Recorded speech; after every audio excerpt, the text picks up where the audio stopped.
रसते रसता। अपने बच्चों को नाम याद कराइए सीता जी की बहनों के, भगवान राम के भाइयों के। एक संकेत दे रहा हूं, जो समझ जाए उनकी तालियां उठें।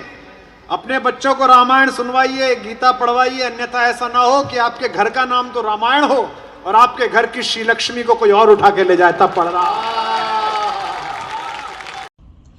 आपके अपने घर पर बेटी हो और आप किसी और की बेटी पर भद्दी टिप्पणी करके सस्ती तालियां बटोरेंगे तो आपको क्या कहा जाएगा? यही लगेगा कि सस्ती लोकप्रियता के लिए आप किस लेवल तक गिर सकते हैं। और यही कुछ ऐसा किया है आपने कुमार विश्वास जी। कुमार विश्वास जी, आपने सिर्फ सोनाक्षी सिन्हा की अंतरधार्मिक विवाह पर घटिया तंज नहीं कसा है, आपने असली अपनी महिला विरोधी मानसिकता भी दिखा दी है।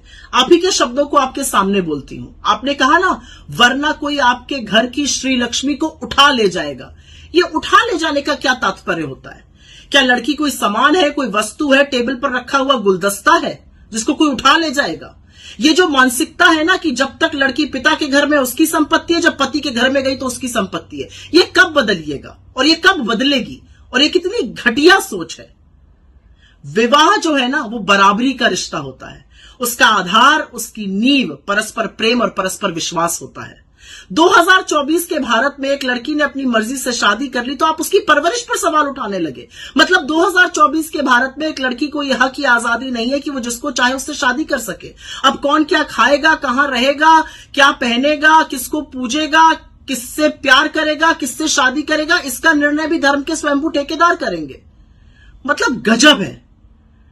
और एक चीज मुझे बड़ी अजीब लगती है, मेरा अपना मानना है कि परवरिश का सवाल तो तब भी नहीं उठना चाहिए अगर किसी के बाउंसर एक संभ्रांत डॉक्टर को पीट दे, क्योंकि यह परवरिश की कमी नहीं है, यह उस व्यक्ति की कमी है जिसका स्टाफ उसके सामने ऐसी हिमाकत करता है।